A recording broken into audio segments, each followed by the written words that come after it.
Aya, une jeune femme posée de 25 ans, déambulait sur le pavé mouillé, sa robe en cire flottant dans le vent alors qu'elle avançait sur ses talons, téléphone à la main. De l'autre côté de la rue, Kofi, une figure calme mais alerte, vêtue de manière décontractée dans une chemise blanche légèrement déboutonnée et un pantalon en lin, observait les nuages menaçants s'approcher. Alors que le ciel devenait plus gris, une goutte de pluie solitaire trouva sa place sur l'épaule d'Aya.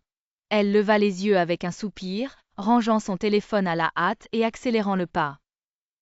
La pluie commença sérieusement, les cieux s'ouvrant alors que les piétons se dispersaient à la recherche d'un abri.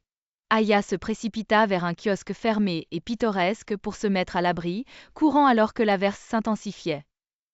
De l'autre côté de la rue, Kofi reflétait son urgence, convergeant vers le même abri, peut-être par destin. Sous le petit toit, ils arrivèrent simultanément, un frôlement accidentel de bras brisant leur solitude. Aya leva rapidement les yeux pour croiser le regard fixe de Kofi, son léger sourire l'attirant en réponse. Gênée mais amusée, Aya rit doucement. Désolée, je pense que je t'ai presque renversé.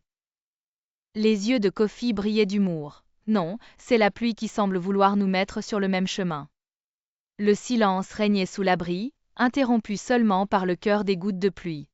Leurs yeux s'attardaient l'un sur l'autre, un bus scolaire passant avec une éclaboussure et brisant la tension.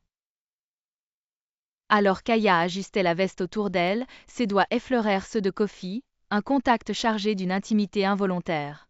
Avec une remarque espiègle, Aya murmura « Je promets de ne pas la voler ». Leur regard resta fixé, chargé de curiosité et d'une attraction indéniable. Un couple âgé passa devant eux, main dans la main, leurs échanges de sourires complices entre Aya et Kofi. Aya mordilla sa lèvre inférieure en réfléchissant, et Kofi, prenant son courage à deux mains, parla « Te retrouve souvent sous la pluie, ou est-ce juste ma journée de chance ?»